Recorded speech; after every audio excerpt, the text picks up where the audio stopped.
Bedakan antara mulut dengan ucapan. Nah, itulah kalian. Oke. Kalau kalam itu diciptakan ya, Pak Esra belajar dulu, Pak Esra ya. Ya, gimana? Mungkin ada yang perlu belajar. Enggak. Pada diri Tuhan itu ada sifat berkata-kata yang melekat pada diri Tuhan. Itu bukan firman. Yang disebut firman itu adalah kalimat, ucapan yang keluar dari Allah. Itu baru kalimat, itu firman. Baik. Paham ya? Kalam itu diciptakan atau tidak? Tidak dicipta. Tidak dicipta. Yang dicipta itu adalah firman. Kalau dia tidak dicipta, apakah dia makhluk atau holik? Bukan makhluk. Kalam itu adalah Allah itu sendiri. Berarti ada Allah dengan kalam. Ada dua betul. Di dalam bukan ada dua. Allah itu kalam. Tunggu. Logikamu di mana? Ada Allah, ada kalam. Berarti ada dua holikmu. Gimana nih? Sudah ada dua holik. Allah dengan kalam. Atau gimana, Bang? Silakan. Ayo. Silakan tunjukkan Anda pintar di sini, Juma. Ayo, dibuka mic-nya. Kalau kalam itu tidak diciptakan, berarti dia holik. Shalom saudara gereja YouTube yang diberkati Tuhan, dimanapun saat ini Anda berada kali ini, saya mengajak setiap kita untuk mendengarkan sebuah diskusi yang sangat menarik antara Islam dan Kristen.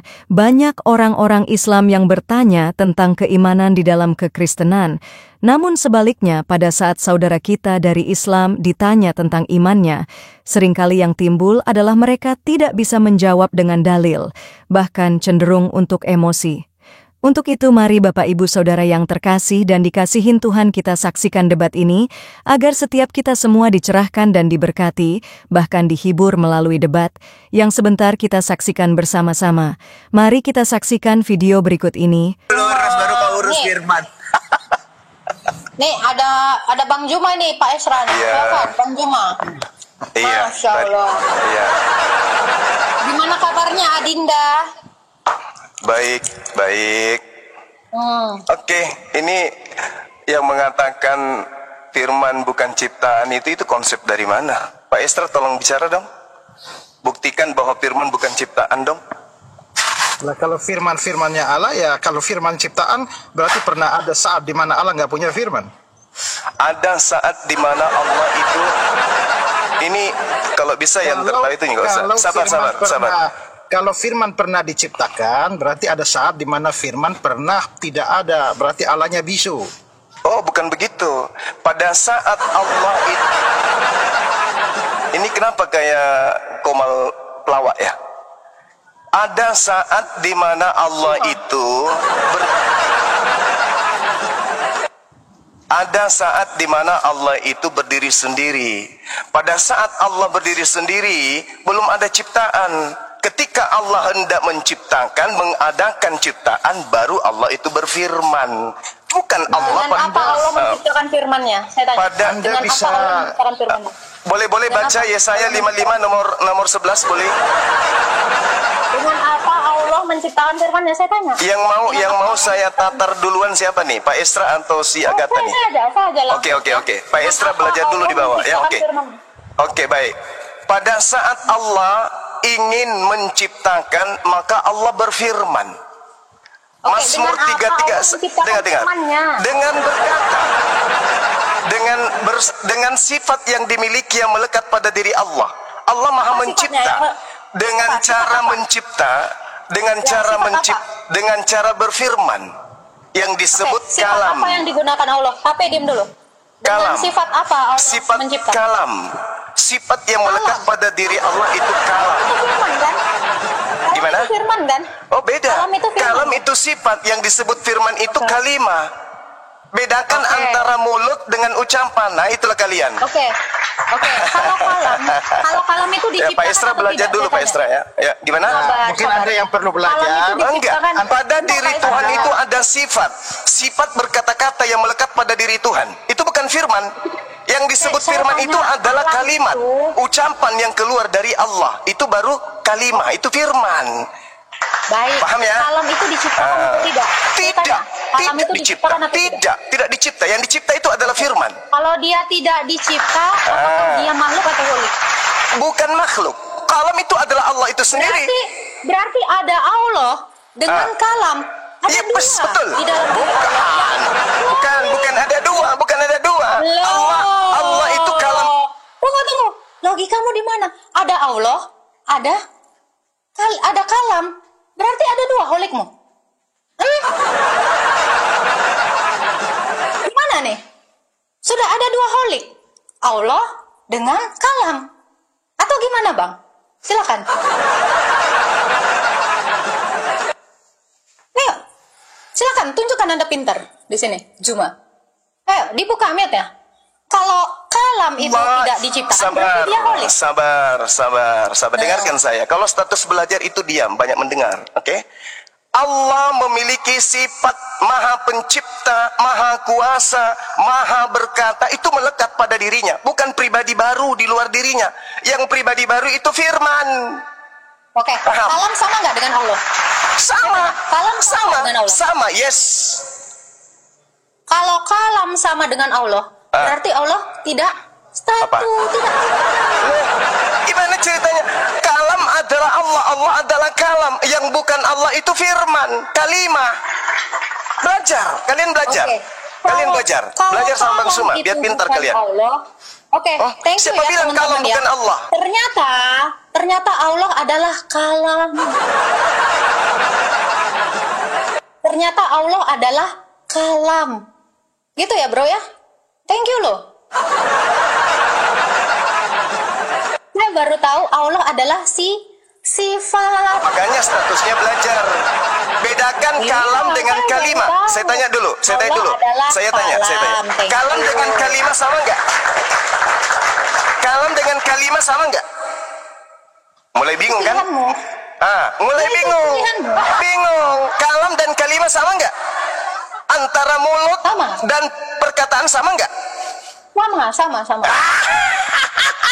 Mulut dan perkataan sama. Inilah kalian sesatnya. Inilah kalian. Berarti Anda mau mengatakan Allah punya mulut. Dengarkan. Mazmur. Kalau kalam adalah mulut, maka Allah adalah mulut. Main mute.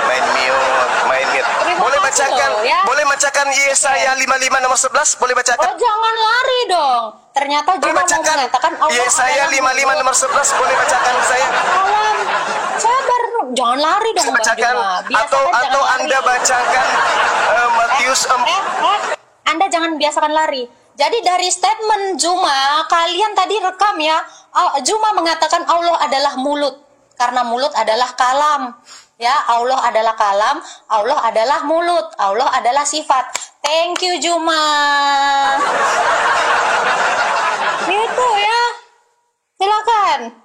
Mantap. Ini baru ilmu baru yang kita temukan ya. Semoga nanti Juma jangan minta-minta maaf lagi ya, dengan mengatakan bahwa Allah adalah mulut. Nah, dia mau lari, dia nggak mengerti dia nggak ngerti antara firman dan berfirman. Katakan saya tidak mengerti. Jangan main kick. Dengarkan. Kalian kan anak-anak Tuhan katanya tuh. Tolong perlihatkan ajaran kasih kalian itu. Perlihatkan. Ya, iya. Baca Yesaya 55 nomor 11 dulu dong, atau Matius 4 nomor 4. Boleh nggak? Silakan baca. Anda lah yang baca. Matius 4 nomor 4. Narasi orang. Oke, saya bacakan ya. Matius 4 nomor 4 aja dulu ya, karena kan kalau Yesaya itu kan bukan kitab kalian. Nah, dengarkan. Yesus berkata, dengar. Manusia hidup bukan hanya dari roti saja, tapi dari setiap firman yang keluar dari apa? Dari mulut. Dari mulut siapa? Dari mulut Tuhan. Malu nggak tuh? Malu tidak? Malu dong. Saya kan memang mengambil malu dong. Gak malu dong, karena Tuhan saya datang dalam rupa manusia, maka bermulut. Loh, kalau Allah kapan hari dia jadi manusia? Dengar. Segala firman. Sabar. Tuhanmu. Jangan main mute. Jangan. Dengar, gantian. Ya merah kayak udang, enggak usah kayak gitu. Enggak usah merah. Allahmu bermulut, saya lebih kaget. Berarti Allahmu pernah jadi manusia. Ini kitabmu loh. Kitabmu. Jelas. Sebentar. Kalau kitab saya jelas, yang mengatakan Allah datang dalam Sebentar, karena Saya Allah datang dalam 5 nomor bentuk 11. manusia. Kamu tadi mengatakan Lucu. Allah dengan kalamnya. Lucu kan? Kalam itu adalah mulut. Kapan hari Allah jadi manusia? Kalam itu sifat. Kapan saya katakan bahwa kalam itu mulut? Tadi kamu bilang bedakan Katakan antara kalam suara itu dengan sifat. mulut, kan? Oh iya, itu untuk kamu. Itu untuk Nah, kamu. itu. Itu untuk kamu. Kapan Karena hari Tuhanmu Allah punya jadi mulut. mulut? Matius 4 nomor 4, Tuhanmu punya mulut. Yesaya 55 nomor 11, segala firman keluar dari mulut Tuhan. Ayo. Kalam itu sifat. Pak Esra ini murid-murid yang kenapa diajarkan kayak begini? Kalam itu sifat, kalimah itu perkataan. Antara sifat dan perkataan itu berbeda. Antara mulutmu dengan perkataanmu itu berbeda. Gitu cara belajarnya. Allah dengan sifat sama. Allah Esra dengan sifat kabur sama. kan? Bentar. Masih Allah ada dengan Esra sifat di sini, sama. masih ada. Masih ada Esra Allah di dengan sini. sifat Biar tak sama. ajarin. Enggak, lawan saya. Allah dengan sifat sama. Yes. Allah dan sifatnya itu adalah satu hakikat. Astagfirullahaladzim, ya Allah ya Karim. Iya. Allah is sifat. Sifat itu maha kuasa. Kemahakuasaan Allah, kemaha penciptaan Allah itu satu dengan Allah. Kamu ingin mengatakan sifat Allah, kemahakuasaan Allah dengan Allah itu beda gitu? Sifat Allah ada berapa, Wajar Bang? Anda Kristen. Sifat Allah ada Wajar berapa, Anda Bang? Kristen. Iya, Ya. sifat Allah ada berapa, Bang? Sifat Allah ada 99 yang melekat pada dirinya sendiri. Itu satu hakikat. Allah 99 dalam satu. Kalau kita masih mending Tritunggal. Anda 99 dalam satu. Ya, Sifat adalah Allah. Bang. Sifat Bang, adalah Bang. Allah. Inilah ya, Bang ya. Sifat Allah itu ada 20, Bang. Jangan main Yang 99 itu Jangan main Asmaul mute. Husna. Jangan main mute. Oke? Jangan main mute. Sekarang begini, sifat dan Allah itu adalah Allah itu sendiri. Berarti satu kan? Berbagai macam sifatnya tetap aja satu. Yang lucu, Anda membedakan, Anda menyamakan antara mulut dan perkataan. Coba mulutmu mengatakan ayam. Apakah mulutmu itu adalah ayam? Ayo, kena kau kan? Firman dengan Allah, inilah. Allah itu yang mana yang mulut? Yang mana yang mulut, yang mana ayam? Ini kita berbicara mengenai kitabmu kan? Matius 4 nomor 4. Oh iya. Ya iya. Tuhanmu mengatakan firman keluar dari mulut. Baca Matius 4 nomor 4. Berarti Tuhanmu punya mulut. Sekarang Ya. antara mulut Tuhanmu dan firman yang keluar dari mulut Tuhanmu itu sama atau beda? Ayo. Apa tuh? Malu kan? Antara mulut Tuhanmu dengan perkataan yang keluar dari mulutnya itu sama atau tidak? Beda. Nah, Yesus ini mulut Itu atau tadi, firman? Bang. Yesus ini mulut atau firman? Tunggu. Yesus ini mulut atau firman? Itu tadi, Bang. Sifat Allah itu benar 99 atau 20, Bang? Abang dari mana dapat? Sifat Allah itu Asmaul Husna. Itu sifatnya, bukan namanya, itu Oke. sifatnya. Oke? Jadi sifat Oke. Allah Sifat- itu coba, dengar. sebutkan dulu 20 Dengar. sifat Allah, coba. Enggak usah kau tanya ke sana. Ini kita berbicara mengenai kalam. Pertama wujud. Sifat Allah itu Dengar. wujud. Kita Kalam, mengenal, kita dan lagi membahas Allah. antara kalam dan kalimah. Oke? Ini judul Anda nih. Yesus adalah Allah. Ini apa ini? Bang, Anda bedain membedakan dulu. antara kalam. Bedakan dulu kalam. Bedakan dulu kalam. Bedakan dulu kalam. Juma, berisik, Juma. Bedakan dulu sifat dengan Asmaul Husna. Sifat Allah coba. Salah satunya kalam. Nggak usah kau ajarin saya, nggak usah ngajarin Asmaul saya. Husna beda. Ini aja dulu kamu jawab antara kalam dan Jangan lari. Ngapain Kamu tidak kau bisa kesana? membedakan nama Ngapain Allah kamu kesana? dengan sifat. Ngapain kau kesana? Bedakan dulu. Ngapain? Sifat dengan nama Allah. Nggak usah ke Kamu situ. tidak bisa Kamu bedain. bedakan antara mulut dan perkataan aja nggak bisa. Loh. Kok nggak boleh ke situ? Jangan bilang nggak boleh Kamu ke situ bedakan dong. antara perkataan dan mulut saja. Kamu aja nggak bisa bedain sifat dengan nama. Bedain dulu Kamu sifat. tidak bisa membedakan antara mulut dan perkataan. Dengar Kan ya lu- teman-teman ya, dia tidak bisa membedakan antara sifat dengan Asmaul Husna. Dia nggak tahu beda nama dengan sifat. Ini lucu. Ya, kalau kamu mengatakan sifat Allah ada 99, kalam yang mana? Cuma, kasihan sekali kamu ke sini tuh ya. Cuman mau bawa ketololanmu, kok bedakan dulu Asmaul Husna sama sifat dek. Anda itu lucu, nggak tahu apa-apa tentang ilmu. Kau larinya kemana? Lari ke Yesaya. Jangan dong, dek. Ya, tanggepin dulu. Kalau kamu mengatakan saya tidak bisa membedakan mulut dengan suara, kamu aja nggak bisa membedakan mana sifat dengan nama. Kasihan. Ya, kasihan kamu. Jangan seperti itu. Kalau kamu nggak bisa membedain, ya rugi dong. Gus, selama ini petentang-petenteng kupikir berkelas. Sekarang begini. Bedakan dulu. Saya kira Anda hebat loh. Bisa membedakan nama dengan sifat. Loh iya dong. Ngapain ku main mute? Ngapain ku main mute kalau gitu? Ngapain? Karena kan saya sebentar mampu. lagi. Coba suruh Allah mute saya. Coba suruh Allah mute saya. Allahmu nggak bisa. Itu kan, kelas semua aja. Oh Tuhan, saya Tuhan di rumah saya. Parah. Loh, coba kalau saya suruh Yesus sifat dengan saya suruh Yesus bisa nggak? Sabar. Kau suruh bisa menyelam nggak Yesus? Coba kau suruh Yesus menyelam lomba. Lucu kau ya. Kamu nggak bisa bedain dulu sifat dengan Allah ya. Tadi Juma sudah mengatakan Allah adalah sifat ya. Demi mengutamakan egoisnya, Juma mengatakan Allah adalah sifat. Allah adalah kalam. Allah adalah 20 sifat Allah. Kasihan. Ya, memalukan. Sangat-sangat memalukan.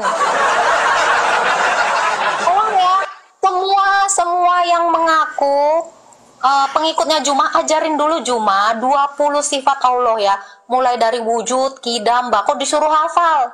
Bedain sama Asmaul Husna. Dari sini kita udah tahu ya, Juma itu ternyata nggak bisa bedain mana sifat, mana Asmaul Husna.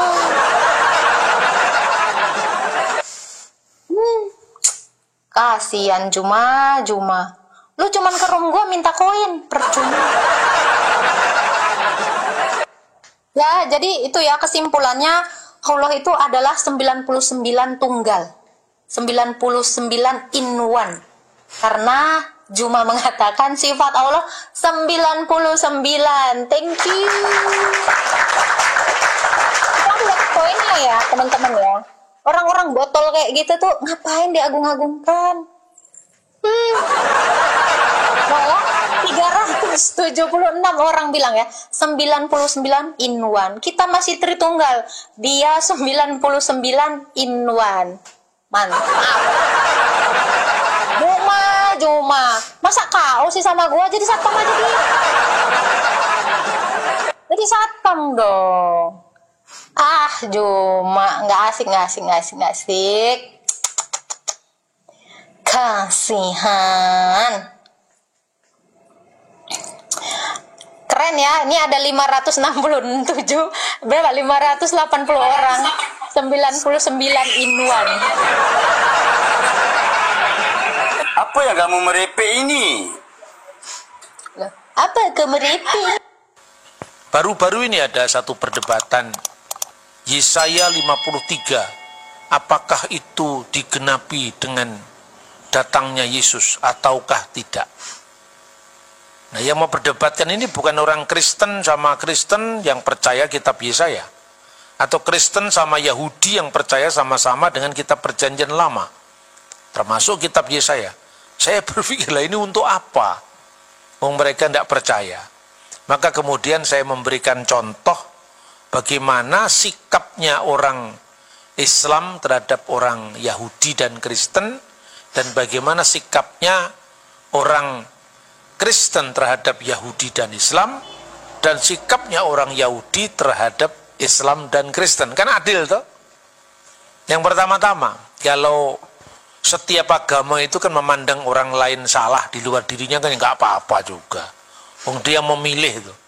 Ibarat kalau Anda memilih istrimu yang paling cantik, suamimu yang paling ganteng, ya berarti menurutmu lebih ganteng dari orang lain. Menurutmu lebih cantik daripada orang lain, itu pilihan pribadi. Tapi kenapa harus dibawa ke ranah publik, diperdebatkan, saling menghujat, saling membenci? Apakah itu suasana Indonesia yang kita kehendaki? Beragama itu kan bukan untuk bertengkar kan? Terus saya ditanya itu jawabannya sejuk-sejuk saja, teduh-teduh saja. Setiap agama itu kan punya pandangan tentang orang lain. Contohnya, kalau orang Muslim memandang tentang Yahudi dan Kristen. Orang Yahudi itu orang-orang yang dilaknat Allah katanya. Dan itu tidak usah harus ditutup-tutupi ya. Memang pandangan seperti itu biasalah. Sejak zaman kerajaan Demak Muslim, abad ke-15.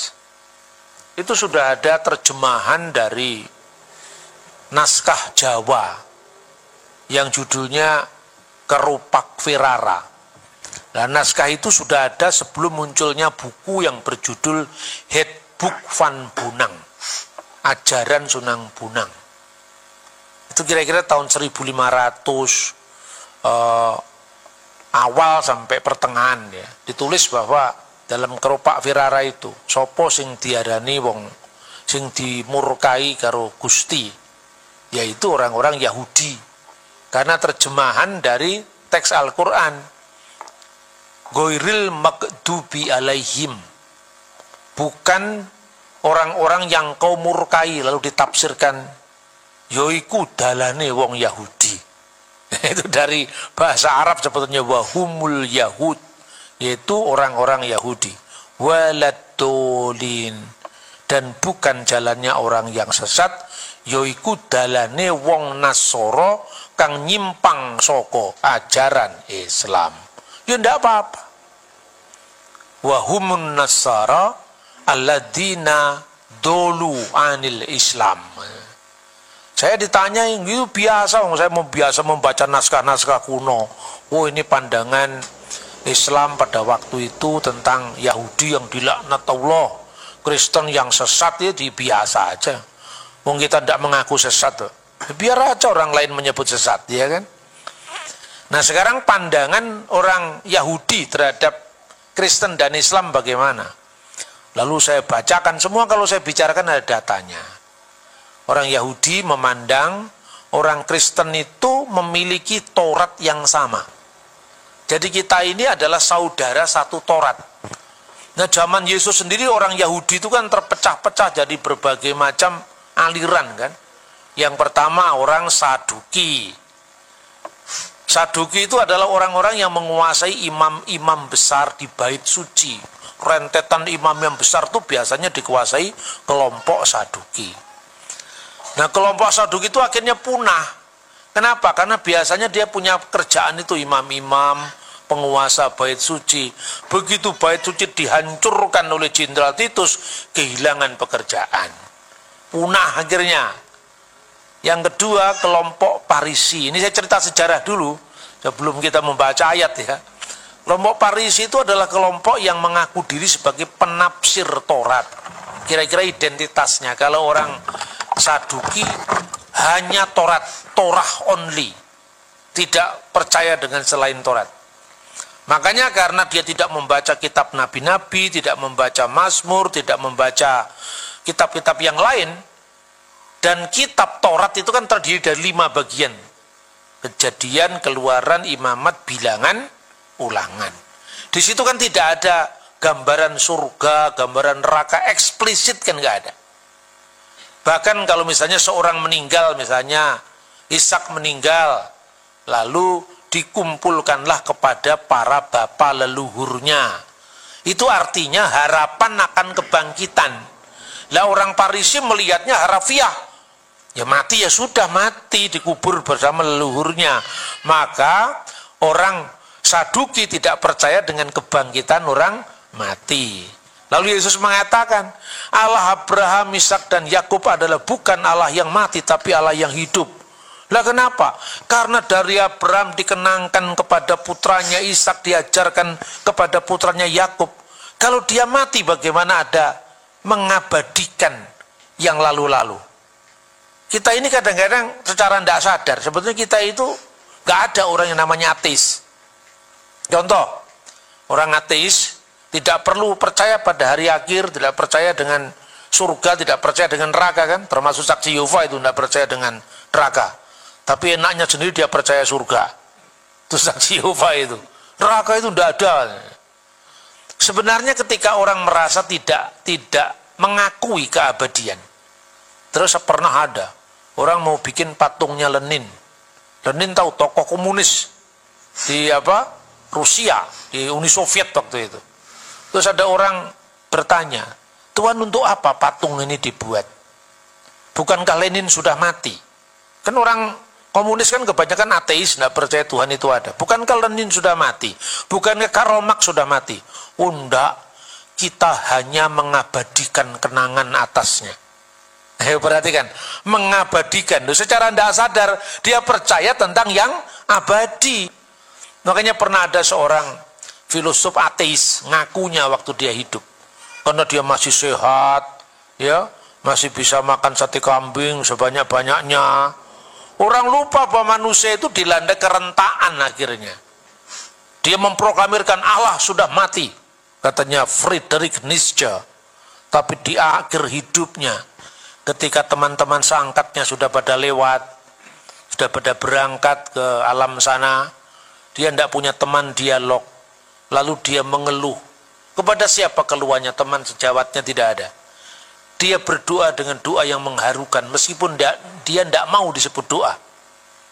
Tuhan yang asing bagiku. Tuhan yang asing bagiku. Karena bukannya Tuhan itu tidak ada, tapi Tuhan tidak ada bagi dia. Karena dia tidak mau menerima kehadiran Tuhan. Ini kira-kira gambaran dari kelompok Saduki. Nah kalau kelompok Parisi, semua peristiwa sejarah itu dicatat, dikenang, dihayati, diperingati, dirayakan. Itu orang Saduki. Sampai diberi tafsir-tafsir yang alegoris untuk mengenang itu. Musa dan Harun pernah membuat mujizat memukulkan tongkat di peristiwa Masa dan Meriba. Lalu mereka menambahkan pada Taurat peringatan kepada pencurahan air di padang gurun. Maka di dalam upacara pondok daun yang namanya Sukot, Hak Hasukot, mereka punya perayaan terakhir yang namanya pencurahan air, Nisuk Hamayim. Pada saat itu mereka, imam besar ini, meskipun kadang-kadang imam besarnya orang Saduki, dia tidak mau sebetulnya bertugas. Tapi kamu kan imam atas Parisi, imam atas Saduki, kamu imam semuanya. Kamu tidak boleh memikirkan aliranmu sendiri, denominasimu sendiri, kira-kira kalau sekarang begitu. Padahal di dalam Taurat yang ada kan cuma korban curahan. Pencurahan minyak itu nggak ada kan di dalam kitab Taurat pencurahan air, tapi kan peristiwanya ada, yaitu apa? Peristiwa Meriba. Maka dia ngambil kolam Siloam dengan paksa hati, dengan enggan hati, diambil dari kolam Siloam, lalu air itu diciprat-cipratan ke bawah. Dan orang-orang Yahudi berebut cipratan air berkat itu. Makanya kalau orang ada ritual yang dianggapnya aneh bagi dia, tidak usah dianggap aneh, itu kan ekspresi manusia. Di tengah-tengah orang-orang Yahudi sedang berebut cipratan air itu, Yesus datang di tengah-tengah mereka. Yohanes pasal 7:37. Barang siapa haus, hendaklah ia datang kepadaku dan minum. Jadi kadang-kadang Yesus itu Parisi ya diterima kalau dia benar, tapi kalau dia salah dikritik misalnya. Orang Parisi itu, saudara-saudara, karena bait suci itu dikuasai oleh saingannya Saduki, dia nggak dapat apa-apa. Persembahan-persembahan dikelola sama Saduki, termasuk persembahan persepuluhan, persembahan buah sulung, semua orang Saduki. Parisi ini rakyatnya banyak, umatnya banyak, tapi nggak punya kedudukan. Akhirnya dia putar otaknya, gimana caranya kita sama-sama eksis. Dia lakukan yang namanya proselitisme, meyahudikan orang-orang bukan Yahudi, supaya jadi Yahudi, tapi motivasinya tidak tulus, supaya persembahannya ditarik ke kantong mereka, bukan ke orang Saduki yang mewakili bait Allah. Dalam konteks itulah Yesus mengkritik motivasi orang Parisi, bukan mengkritik pekerjaannya untuk memberitakan firman.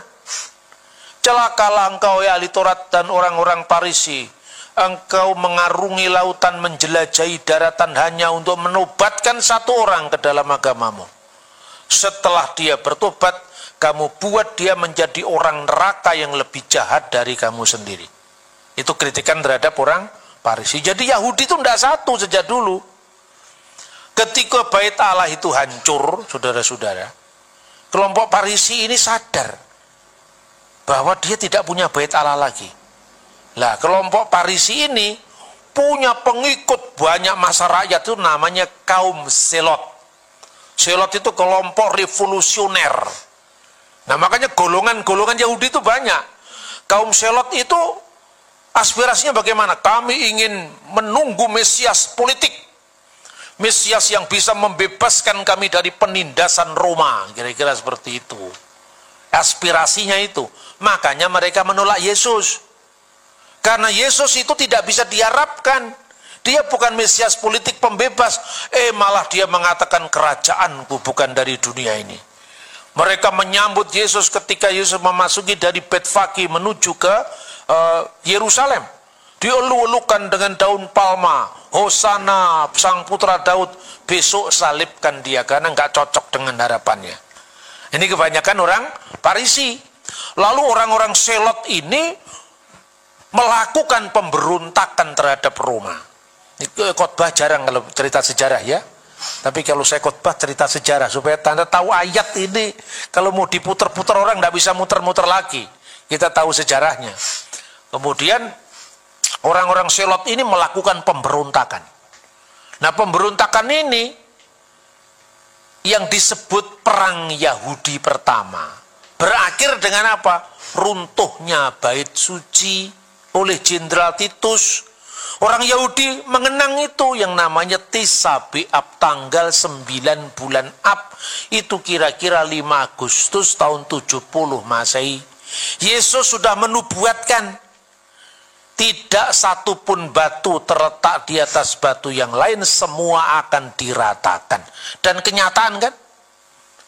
Tapi sebelum bait Allah itu hancur, ada seorang rabi namanya adalah Yohanan bin Zakkai.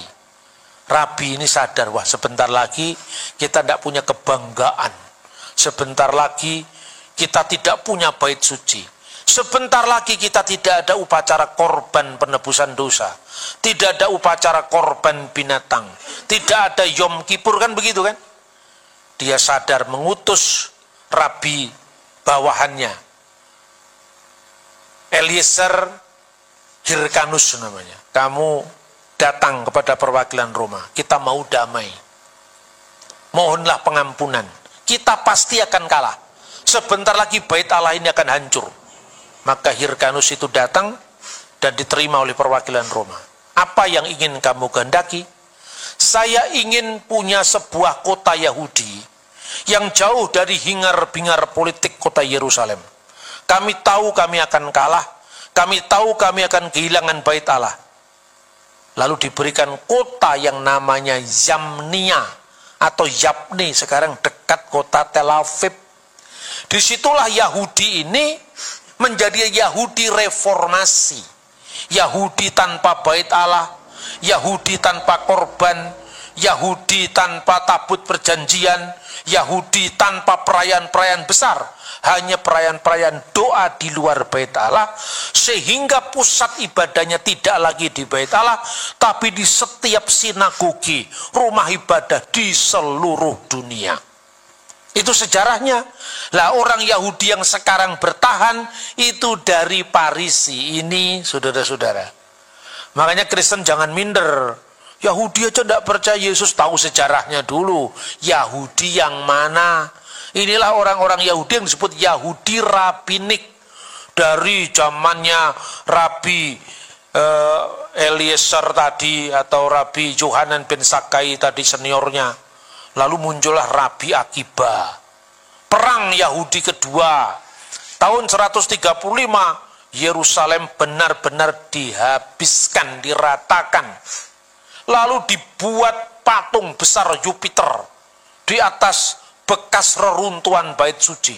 Sudah jatuh terhimpit tangga. Serta itu orang Yahudi diusir dari semua kota Yerusalem. diusir semua, tidak boleh tinggal di kota Yerusalem. Termasuk orang Yahudi yang percaya Yesus, yang disebut orang-orang Nosrim, pengikut Yesus orang Nazaret, yang diterjemahkan Nasrani. Sementara orang-orang Kristen yang bukan Yahudi disebut Kristianos, yang menjadi kata Kristen. Antioquia tempatnya. Kisah Rasul pasal 11 ayat 26. Bagaimana orang Kristen meninggalkan harapan bangsanya? Karena orang Kristen mengatakan, ketika pergerakan kebangsaan itu tidak membawa-bawa nama Mesias, saya sebagai orang Yahudi saya ikut. Makanya muridnya Yesus ada yang namanya Simon orang Selot kan. Selot itu kan kelompok garis keras itu. Tapi begitu perang Yahudi kedua tahun 130, murid-murid ini melepaskan ikatan dengan orang-orang Yahudi. Kenapa? Karena Rabi Akiba mengangkat Simon sebagai Mesias Israel. Simon dalam perang Bar Kokhba itu diangkat sebagai Mesias Israel. Lalu dia mengatakan, saya tidak percaya lagi kepada harapan bangsa ini. Kami orang Kristen memisahkan diri. Simon Bar Kokhba tadi diangkat jadi Mesias kan? Simon si putra bintang. Kenapa orang Kristen tidak mau bergabung? Karena kami tidak punya Mesias kecuali Yesus Kristus. Kami tidak punya juru selamat kecuali Yesus Kristus. Kami tidak percaya dengan juru selamat politik. Kristen memisahkan diri. Dan mereka hijrah ke kota yang disebut Dekapolis. Salah satu di antara 10 kota Roma, tepatnya di desa namanya Pela. Disitulah orang Kristen Yahudi. Kristen dengan menorah, Kristen dengan bait Allah seperti Yahudi yang lain, Kristen dengan tabut perjanjian, itu semua Kristen di situ. Sementara orang-orang Kristen yang di Antioquia tidak mengenal semuanya itu. Karena dia Kristen, bukan Yahudi. Tradisinya bukan Yahudi. Kalau yang di Yerusalem berlaku atas mereka hukum Musa, makanya sunat, makanya tidak makan babi. Tapi kalau orang di Antioquia dia tetap makan babi, tidak apa-apa, wong dia tidak berlaku hukum Musa. Kira-kira sejarahnya memang seperti itu, saudara-saudara. Tahun 130 sampai 135 pemberontakan terjadi. Tahun 132 menang Yahudi ini. Selama 3 tahun dia punya kerajaan merdeka di bawah pimpinan Mesias politik Israel yang namanya Simon Bar Kokhba. Dengan kira-kira imam besarnya itu namanya Rabi Akiba. Tapi pada tahun 135 tentara Hadrian kembali menaklukkan Yerusalem. Dan divisi 10 dari tentara Roma itu berdiri di sebuah rumah ibadat kecil namanya Senakel. Senakel sampai hari ini ada di Yerusalem. Dan dia menyaksikan, ini catatan sejarah ini, yang nulis adalah Epifanius dari Salamis. Dia menulis begini, divisi 10 dari Kaisar Hadrian berdiri di rumah itu, yaitu rumah tua tempat gereja didirikan. Kantor sinode pertama gereja para rasul, lebih tepatnya sinagoge para rasul, Knesset Haselichim. Ketika Yerusalem semua hancur rata, penuh ratap tangis, hanya ada satu rumah yang tidak tersentuh oleh api. Rumah itulah rumah tempat Roh Kudus dicurahkan. Rumah itulah rumah tempat Yudas digantikan oleh Matias. Rumah itulah tempat ibunya Yohanes yang disebut Markus, yaitu bernama Maria. Rumah itu yang bertahan sampai hari ini. Dan ketika Yesus mengatakan, kamu akan menjadi saksiku di Yerusalem, di Yudea, di Samaria, sampai ke seluruh ujung bumi. Itu merujuk kepada Yerusalem dan rumah kecil itu. Yang satu tinggal tembok ratapan, tembok ratap tangis, tembok barat itu. Yang satu tinggal rumah kecil yang tidak dipandang orang. Rumahnya ibunya Markus. Seolah Tuhan menunjukkan 2 perjanjian. Ini perjanjian yang lama, ini perjanjian yang baru. Dari yang kecil ini akan tersebar sampai ke seluruh ujung bumi. Sampai di Tegal juga. Sampai di bumi Batibul. Bawah 3 bulan. Bener gak? Inilah saudara-saudara, sejarahnya seperti itu. Maka orang-orang Parisi itulah yang sekarang menjadi orang Yahudi rabbinik. Nanti ada Yahudi yang lain nama Yahudi Karaid, tapi tidak usah kita bahas. Selama itu kemudian kelompok Yahudi ini memang tidak suka dengan klaim Kristen. Makanya Kristen dianggap sesat.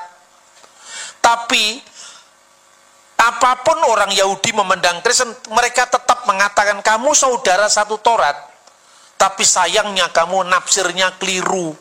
Sampai di abad pertengahan namanya Rabi Mose ben Maimun.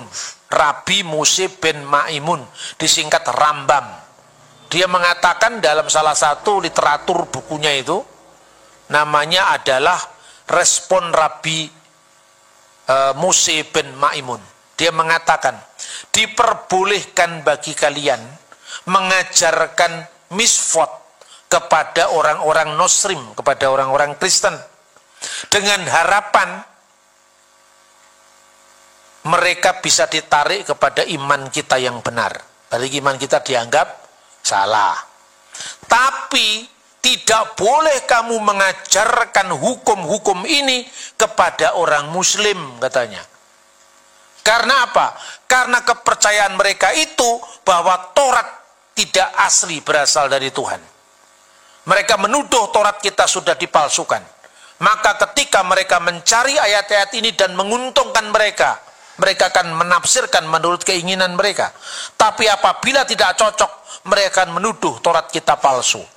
Maka mengajarkan Taurat kepada mereka yang tidak percaya bahwa Taurat adalah firman Tuhan adalah hayaf misa, berhutang kematian. Ini pandangan orang Yahudi tentang Islam. Tapi tentang orang Kristen ini, kalau mereka dikasih tahu tentang tafsiran yang sebenarnya, niscaya mereka akan kembali. Dan kalaupun mereka tetap tidak mau kembali kepada ajaran agama kita, mereka tidak menjadi batu sandungan. Kenapa? Karena kitab suci mereka tidak berbeda dengan kitab suci kita. Mereka percaya bahwa Taurat itu masih asli dari Tuhan. Nah, kita harus fair dong. Jangan kemudian ada bingung ketika nonton di YouTube, jalan salib diludahi, ya kita bingung sekarang. Ya yang ludah-ludah begitu minoritas kecil itu. Orang Kristen waktu jalan salib, orang-orang Katolik itu diludahi sama Rabi Yahudi. Kelompok ekstrim itu di semua agama ada, saudara-saudara. Tapi kalau saudara-saudara, kalau kita pergi ke Israel, Anda bawa menorah, ya, menorah itu kaki dian bercabang 7. Itu dirampas kalau masuk Yordan. Karena itu mereka tidak suka dengan simbol-simbol itu. Anda beli yang namanya bintang Daud dirampas, nggak boleh. Tapi kalau Anda ke Mesir nggak apa-apa. Sama-sama Islamnya, tapi Islamnya Mesir beda dengan Islamnya Yordan. Tapi kalau Anda membawa salib sebesar apapun, boleh masuk ke Yordan. Loh ini kan kasuistis toh. Kalau orang Yordan, simbol Yahudi no, simbol Kristen yes. Orang Yahudi tertentu, simbol Islam, simbol Kristen semuanya no. Coba kembali ke tembok ratapan. Anda kan tidak boleh membawa simbol agama Islam, simbol agama Kristen nggak boleh. Tapi kalau tokoh Kristen seperti Paus boleh. Yang seizin rabinya. Begitu kira-kira. Dan orang yang meludahi jalan salib itu sudah ditangkap, diadili. Oh dibesar-besarkan. Nah, kita melihat agama, melihat sejarah agama itu dari akarnya, bukan fenomenanya. Nah, saudara-saudara, itu pandangan orang Yahudi tentang Kristen dan tentang Islam. Jadi orang Yahudi, katanya ini, lebih suka masuk masjid kalau terpaksa tidak ada rumah ibadat. Itu dulu, sekarang enggak juga. Kenapa? Pertimbangannya karena di masjid tidak ada gambar. Cocok dengan tradisi Yahudi. Tapi di gereja ada gambar Yesus, ada salib, dianggap penyembahan berhala gitu loh. Jadi yang direaksi itu adalah apa yang tampak di permukaan.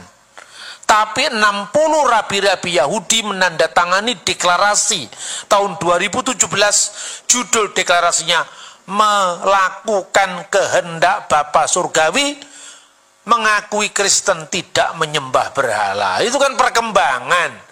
Jadi di kalangan Yahudi ada yang moderat, ada yang fanatik. Di Kristen pun juga mirip.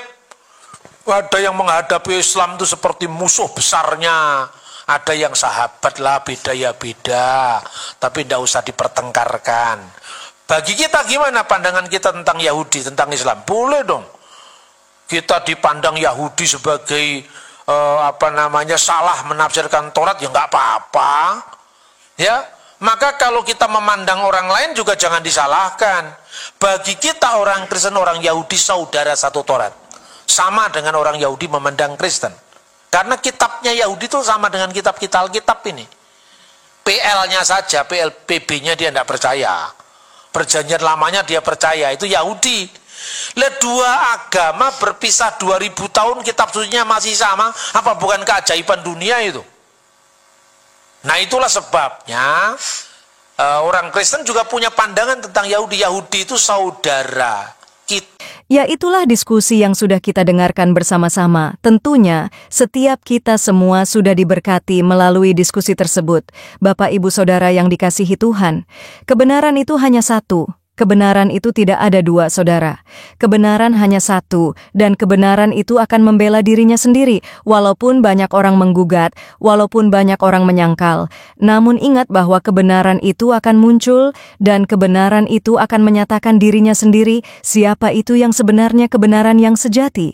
Untuk itu, saudara, kalau saudara sudah menemukan jalan kebenaran di dalam Yesus Kristus Tuhan, tetaplah setia kepada Tuhan sampai akhir kehidupan kita. Saudara bantu dengan menuliskan pandangan saudara di kolom komentar. Tinggalkan pesan Bapak Ibu di kolom komentar dengan tulisakan, Tuhan Yesus baik, Tuhan Yesus maha dahsyat. Karena dengan ini saya percaya ini adalah bagian dari doa Bapak Ibu semua. Sampai berjumpa kembali pada tayangan berikutnya di channel ini. Tuhan Yesus memberkati kita semua. Shalom saudara, generasi muda FKPPI, saudara yang mau mendukung pelayanan misi kami untuk terus bisa mengumandangkan penginjilan generasi muda Forum Komunikasi Pelayanan Penginjil Indonesia. Bisa melalui Bank BRI 042 10 10 048 705 60. Atas nama generasi muda FKPPI, Forum Komunikasi Pelayanan Penginjil Indonesia. Dan bisa melalui kris ini, silakan scan barcode kris ini melalui mobile banking saudara. Tujuan dari pelayanan misi ini adalah untuk menjangkau banyak jiwa di pelosok-pelosok desa yang rindu untuk mendengarkan firman Tuhan dan untuk kegiatan apoleget yang menjalani penginjilan ke desa-desa untuk bisa terus mengabarkan kabar baik di seluruh tanah Indonesia. Selain melalui media sosial YouTube, kita tetap terus bisa menyuarakan kabar baik secara offline. Boleh dukung asosiasi ini melalui rekening ini dan bisa melalui kris mobile banking ini. Dengan cara scan barcode kris ini di mobile banking saudara. Terima kasih, biarlah kami berdoa agar semua kebaikan dan taburan saudara Tuhan yang membalas berlipat kali ganda. Tuhan Yesus memberkati saudara